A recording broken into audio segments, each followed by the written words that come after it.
Sous le soleil immobile du Sahel, Galgouli surgit comme une équation inattendue. 30% du territoire restent à reconquérir, mais un seul poste fonctionne. Paradoxe chiffré d'une souveraineté qui cherche à se mesurer. Et si, derrière ces nombres, Ibrahim Traoré testait l'idée qu'un État peut renaître par la logistique plutôt que par la force? Dans la poussière rouge du sud-ouest, la question s'impose. La stabilité peut-elle vraiment naître d'un simple poste biométrique? Galgouli n'est pas seulement une construction, c'est une promesse rendue tangible par la lumière solaire et la donnée numérique. Lorsque Ibrahim Traoré annonça vouloir reconquérir 30% du territoire d'ici 2025, il lança un pari, prouver qu'un État peut se reconstruire depuis ses marges. Le bénéfice est clair, une frontière qui fonctionne, une administration visible, une sécurité retrouvée, mais le risque est tout aussi fort. Si le modèle échoue, la confiance des périphéries s'effondrera une seconde fois. Chaque mètre de câble, chaque scan d'empreinte devient un indicateur de souveraineté. À Galgouli, la foi publique ne se nourrit plus de discours, mais d'actes quotidiens. L'eau qui coule, la pompe qui tourne, le passeport validé. Les citoyens mesurent désormais l'État à l'efficacité du service, non à la rhétorique.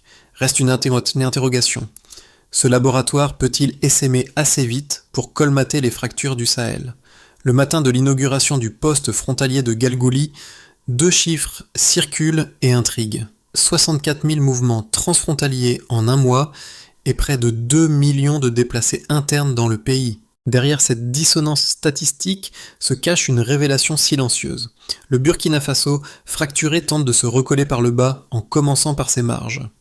Là où le désert avalait les routes, l'électricité solaire et les scanners biométriques tracent désormais des lignes de continuité. Sous l'impulsion d'Ibrahim Traoré, ce point oublié devient un laboratoire politique. La souveraineté par la présence concrète. Avant Galgouli, les frontières n'étaient que des traits abstraits sur des cartes coloniales franchies sans témoin.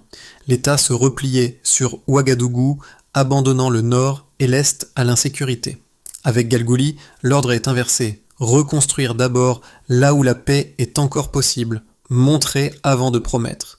Traoré mobilise ingénieurs, militaires et partenaires étrangers. Allemagne, Japon, OIM, non pour ériger des murs, mais pour établir des interfaces. La logique du projet est claire. Remplacer la peur par la fonctionnalité. Chaque passeport scanné, chaque litre d'eau distribué devient un acte de réconciliation civique. Les bases de données communiquent désormais en temps réel avec la capitale, créant un fil invisible entre le centre et la périphérie. Ce lien technique est aussi un lien moral. Convaincre que l'État peut exister autrement qu'en uniforme. Dans cette cohérence nouvelle se joue l'avenir du Sahel. Pour les habitants, les symboles parlent d'eux-mêmes. L'eau potable, la lumière, l'ordre. Pour Ibrahim Traoré, ces gestes ordinaires incarnent la première victoire, non pas militaire, mais sociale. Galgouli devient la preuve tangible qu'une présence peut valoir plus qu'un discours. Et dans le silence du poste, entre les antennes et les pompes, renaît l'idée simple que la paix n'est pas une conquête, mais un service. Au cœur de Galgouli, la reconstruction prend visage humain. La première à en ressentir la portée fut Bernadette Cambir, mère de 4 enfants. Pendant des années, elle puisait l'eau d'un puits boueux surveillé par la peur. Aujourd'hui, elle remplit ses cruches à une pompe alimentée par les mêmes panneaux solaires qui font briller les écrans du poste frontalier. Ils nous apportent l'eau, la lumière et la paix, confie-t-elle à la radio locale. Pour Ibrahim Traoré, ce témoignage vaut plus qu'un rapport. Dans ce microcosme, la politique se traduit en gestes. Les soldats et les techniciens partagent la même ombre, les ingénieurs dorment dans des tentes voisines des familles déplacées. L'uniforme cesse d'être symbole de distance pour devenir gage de sécurité partagée. Là où l'État semblait lointain, il reprend forme à hauteur d'homme.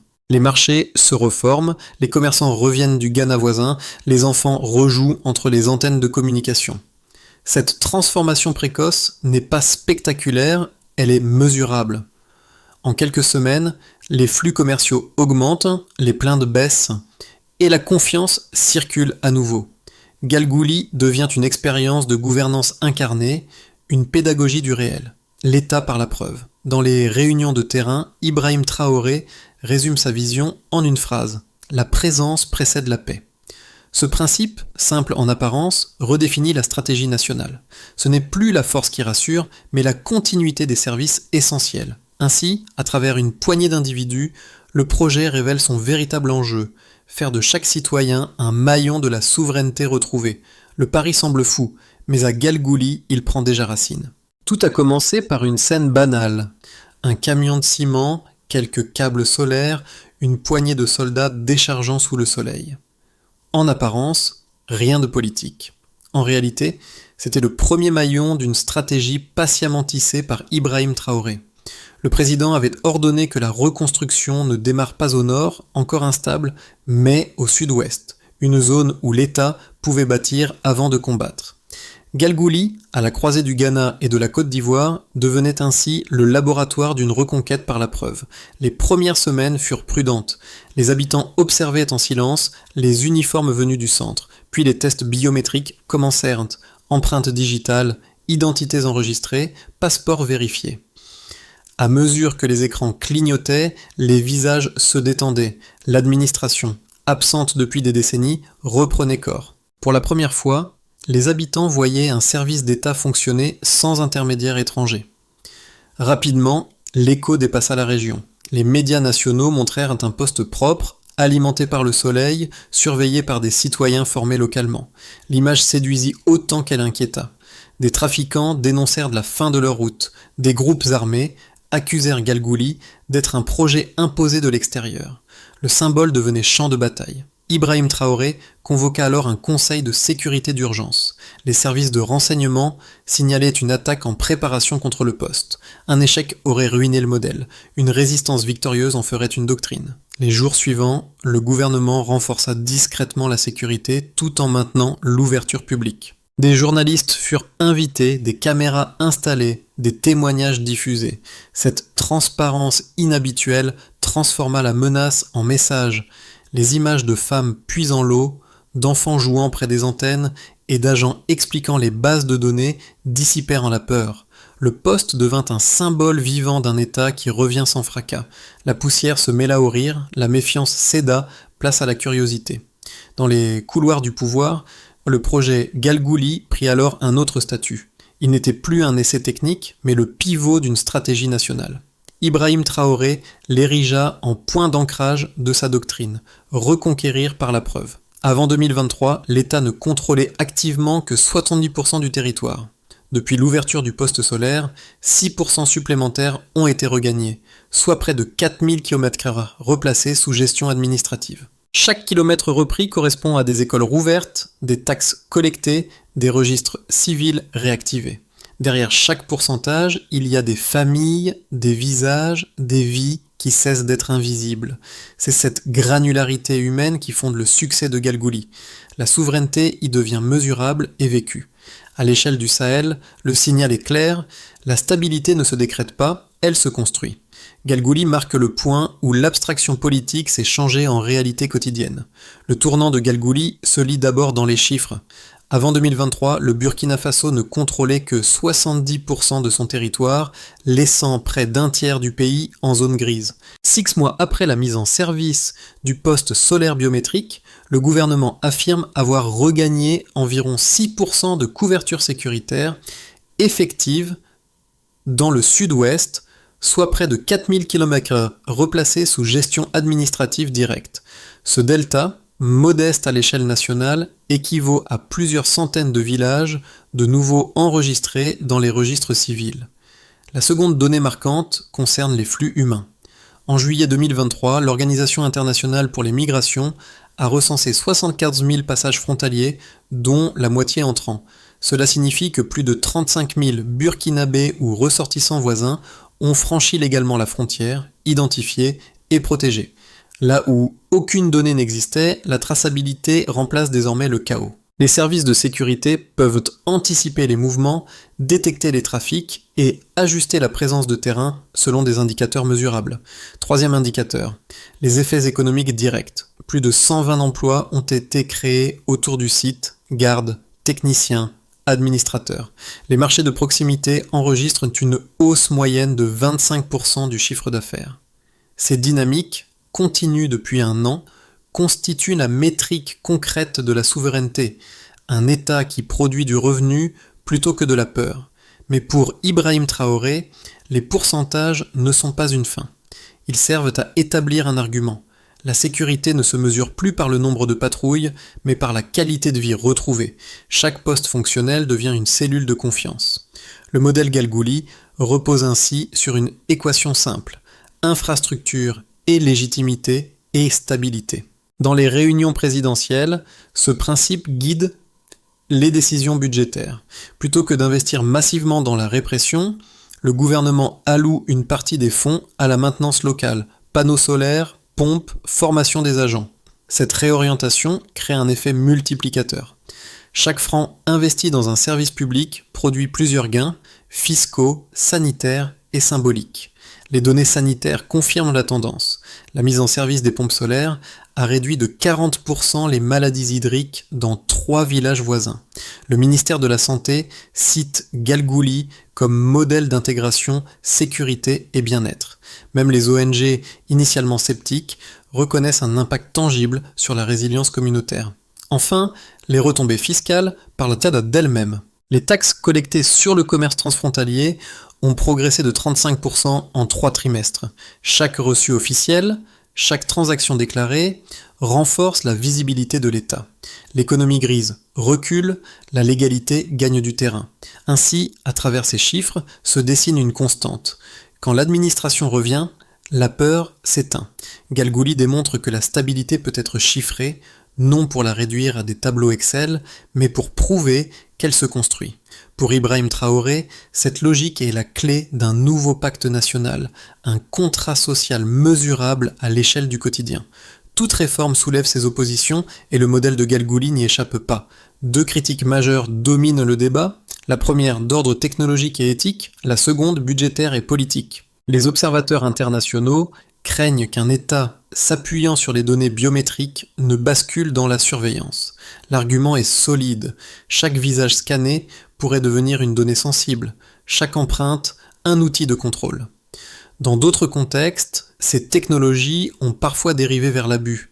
Les ONG rappellent que la neutralité technique n'existe pas quand le pouvoir manque de garde-fous. Face à ces inquiétudes, Ibrahim Traoré et ses partisans répondent par la transparence. Tous les agents formés à Galgouli suivent un module complet sur la protection des données, validé par l'Organisation internationale pour les migrations. Les terminaux fonctionnent sur des réseaux fermés hébergés sur des serveurs nationaux. La souveraineté numérique, insistant-il, ne se délègue pas. Elle s'édifie localement. Ainsi, la technologie cesse d'être un danger pour devenir un instrument d'autonomie.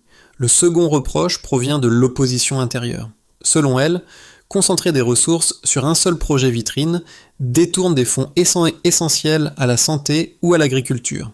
L'argument semble légitime, mais le gouvernement rétorque chiffres à l'appui. Chaque poste modernisé génère une hausse moyenne de 15% du commerce local et réduit la contrebande. Autrement dit, la frontière n'est plus un coût, mais un investissement productif. Ibrahim Traoré assume ces contradictions. Il ne cherche pas le consensus, mais le résultat mesurable. Son credo: un État fort n'est pas celui qui surveille davantage, mais celui qui protège mieux.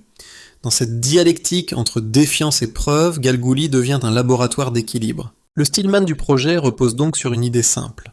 Ses critiques ont raison de craindre, mais tort de sous-estimer la méthode. En combinant contrôle citoyen et infrastructures ouvertes, le Burkina Faso explore une voie intermédiaire entre la méfiance technologique et la dépendance étrangère. Un poste, une doctrine. Cette phrase, prononcée à huis clos par Ibrahim Traoré, résume le tournant. Galgouli n'est plus une expérimentation isolée, c'est le prototype d'une doctrine de souveraineté. Derrière les murs blancs du poste solaire, un basculement discret s'opère. Ce qui avait commencé comme un test logistique devient manifeste politique. Le président prépare, dans le silence des réunions restreintes, la duplication du modèle sur 12 nouveaux sites d'ici fin 2025. Chaque point frontalier associera énergie solaire, base de données nationale et emploi local. Le projet n'a plus seulement pour but de défendre, mais de tisser.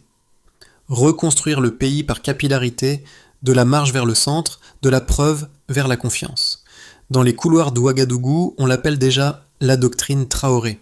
Elle repose sur une équation inédite, sécurité égale service public plus participation communautaire. Galgouli n'est donc pas un poste fermé, mais une ouverture souveraine. Ce moment charnière marque le milieu du récit. La reconquête cesse d'être une promesse pour devenir un plan. À partir de là, chaque nouveau poste sera une brique du même projet, bâtir la stabilité, non par décret, mais par expérience vécue. Les effets de Galgouli se déploient désormais sur 4 plans: national, économique, social et régional.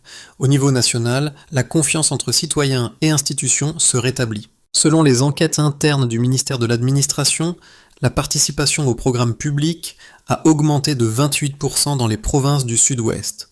Les drapeaux flottent à nouveau devant les bâtiments rénovés et les habitants parlent d'un État revenu. Chaque câble solaire devient une déclaration politique. Nous sommes encore là. Pour Ibrahim Traoré, cette visibilité retrouvée vaut autant qu'une victoire militaire, car elle restaure le lien symbolique entre centre et périphérie.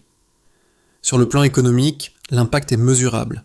Les taxes collectées à Galgouli ont progressé de 35% en 3 trimestres. Les petits commerçants franchissent désormais la frontière légalement, encouragés par la stabilité. De nouveaux marchés sont apparus: restauration, maintenance, transport. Les micro-entreprises bénéficient de microcrédits soutenus par l'État et par les partenaires japonais. L'économie grise se formalise lentement, sans heurts. Pour Ibrahim Traoré, cette évolution prouve que la sécurité économique précède la paix durable. Quand la transaction devient légale, la peur s'efface. Sur le plan social, les symboles comptent. L'État visible change le langage collectif. On ne dit plus eux et nous, mais notre gouvernement. Les jeunes trouvent des emplois stables, les femmes des points d'eau sûrs, les anciens des services qu'ils n'espéraient plus. Cette normalité nouvelle a réduit le recrutement des milices locales. Les affrontements armés ont chuté de 17% depuis janvier 2024 dans le secteur.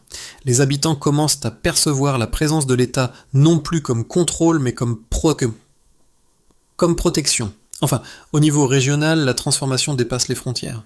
À Accra et à Abidjan, les gouvernements voisins saluent une stabilisation qui facilite les échanges avec le Mali et le Niger.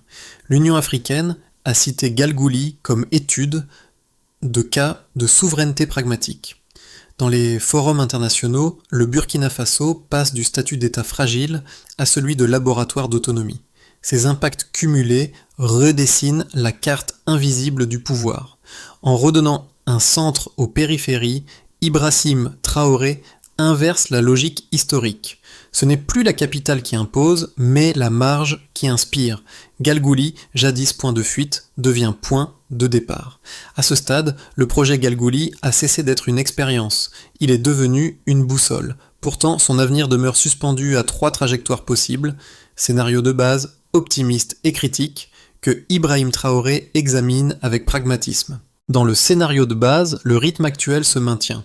D'ici mi-2026, 6 nouveaux postes frontaliers verront le jour, reproduisant le modèle solaire, biométrique et communautaire. L'État consolidera sa présence dans le sud, tout en avançant prudemment vers le nord encore instable. Les partenaires internationaux, Japon, Allemagne, Union africaine, poursuivront leur soutien sans interférence. Le Burkina Faso s'installerait alors comme un pôle de stabilisation discrète, où la continuité de service primerait sur les effets d'annonce. Dans le scénario optimiste, les résultats dépassent les prévisions. Les flux commerciaux légaux augmentent de 50%, et les collectivités locales, encouragées par les bénéfices visibles, réclament l'extension du programme à l'intérieur du pays. L'Union africaine intégrerait la doctrine Traoré à son programme de gouvernance des frontières, tandis que les bailleurs passeraient d'une logique d'aide à un partenariat d'égal à égal. Le Burkina Faso deviendrait alors un symbole continental d'autonomie concertée, un pays capable d'attirer des investissements sans renoncer à sa souveraineté. Le scénario critique, lui, explore le revers du succès. Une cyberattaque majeure compromet les données biométriques, alimentant les accusations de dérive autoritaire. L'aide extérieure se suspend, les chantiers se figent, et le modèle perd son statut de vitrine. Dans cette hypothèse, Ibrahim Traoré devrait prouver que la souveraineté n'exclut pas la transparence, publier les audits, ouvrir les systèmes, restaurer la confiance. L'échec d'un seul poste pourrait raviver les fractures dormantes du pays. Entre ces trois futurs, une leçon se dessine. La stabilité n'est jamais acquise, elle se cultive. Et pour le président burkinabé, le défi essentiel reste de transformer un prototype en politique durable. Si Galgouli résiste aux épreuves, il deviendra non seulement un modèle de sécurité, mais une école de gouvernance pour tout le Sahel. À mesure que la doctrine de Galgouli s'étend, ses effets deviennent perceptibles dans la vie quotidienne. Loin des chiffres et des rapports, le changement se lit dans les gestes simples. Les jeunes, d'abord, ont trouvé dans le projet une alternative crédible à l'exil ou aux milices. L'embauche d'agents locaux et de techniciens solaires leur offre une perspective stable, un sentiment d'utilité nationale. Pour Ibrahim Traoré, cette jeunesse réintégrée représente la première victoire symbolique. Un pays se défend d'abord par ceux qui y croient encore. Les femmes, ensuite, sont devenues les premières bénéficiaires de la présence renouvelée de l'État. Les forages d'eau sécurisés, la surveillance réduite sur les routes, les marchés réguliers leur restituent une liberté de mouvement longtemps perdue. Certaines dirigent aujourd'hui des coopératives de maintenance ou de commerce transfrontalier. Dans leurs mots, l'État n'est plus un concept, mais un service qui veille. Pour les entrepreneurs, Galgouli incarne une promesse concrète, celle d'une économie lisible. Les taxes sont affichées, les postes de contrôle fonctionnent, la corruption recule, la prévisibilité devient un bien public. Même les commerçants venus du Ghana ou de la Côte d'Ivoire s'accordent à dire que la frontière burkinabé respire différemment. Enfin, pour les observateurs étrangers, le changement n'est pas que matériel. Il touche au rapport intime entre citoyens et institutions. Là où la peur dominait, c'est la routine qui s'installe, signe d'un État redevenu ordinaire, donc vivant. En redonnant sens à la normalité, Ibrahim Traoré a inversé une dynamique vieille de décennies. L'État ne s'impose plus d'en haut, il se tisse à hauteur d'homme. Transformer Galgouli en politique durable exige une méthode, non un manifeste. Ibrahim Traoré l'a comprise très tôt. Son plan s'articule autour de 5 étapes précises, chacune mesurable et vérifiable. D'abord, cartographier les marges. Chaque frontière du Burkina Faso est classée selon 3 critères, sécurité, densité humaine et connectivité. Les zones à potentiel de stabilisation rapide reçoivent la priorité d'investissement. Ce tri évite la dispersion des ressources et permet une montée en charge progressive. Ensuite, former les acteurs locaux. Plutôt que d'importer des équipes, le gouvernement crée un corps d'agents frontaliers communautaires. Recrutés sur place, ils suivent une formation de 6 mois en gestion numérique et en droit humanitaire. L'objectif est simple, faire de chaque agent un ambassadeur du service public, puis construire en double usage. Chaque poste, associer sécurité et services, scanner biométrique et forage d'eau, base de données et mini-clinique. Cette combinaison lie la protection à la dignité. Par la suite, garantir la transparence. Un audit trimestriel mené avec l'OIM est publié et débattu sur les radios locales. Pour Ibrahim Traoré, la souveraineté ne se prouve plus par la fermeture, mais par la responsabilité. Enfin, étendre par capillarité. Les 12 sites prévus d'ici 2025 formeront un réseau cohérent d'observation et de services. L'objectif n'est pas la surveillance, mais la prévention. Dans chaque point de ce plan, une même idée circule. Reconstruire un pays, un poste à la fois. C'est cette lenteur méthodique qui distingue la doctrine Traoré, une souveraineté qui s'éprouve sur le terrain, pas dans les discours. Le soir tombe sur Galgouli. Les lampes solaires s'allument une à une, dessinant sur le sable la carte lumineuse d'un pays qui se reconstruit. Bernadette Kambir, la mère qui remplissait autrefois ses cruches dans la poussière, s'arrête un instant pour regarder le drapeau flotter au vent.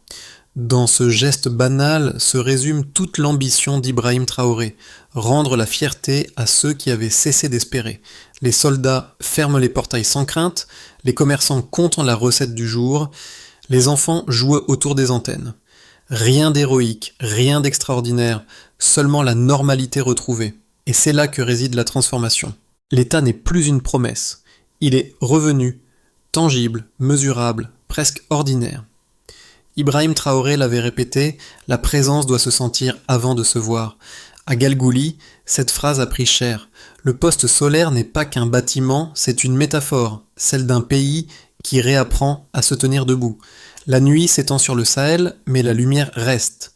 Et dans ce halo fragile, le Burkina Faso respire à nouveau, comme si la stabilité, enfin, avait trouvé un visage humain. Galgouli n'est peut-être qu'un point sur la carte, mais il interroge tous les autres. Ce poste frontalier, né d'un paradoxe chiffré, rappelle qu'une idée politique peut devenir un fait mesurable. Ibrahim Traoré y a semé une certitude. La souveraineté n'est pas un discours, elle se construit, se partage et se vit. Reste une question ouverte. Que voulons-nous retenir de cette lumière qui brille sur le sable ? Un symbole passager ou un modèle à reproduire ? Pour les Burkinabés, l'expérience continue de s'écrire chaque nuit. Dans le bruit des pompes, la clarté des écrans, la routine d'un État qui respire. Pour les voisins du Sahel, c'est une invitation à penser autrement la stabilité, non par la peur, mais par la présence. Et pour ceux qui regardent de loin, il s'agit peut-être d'un miroir. Galgouli n'appartient pas qu'au Burkina Faso, il appartient à tous ceux qui croient qu'un pays peut se relever par la cohérence, un poste à la fois.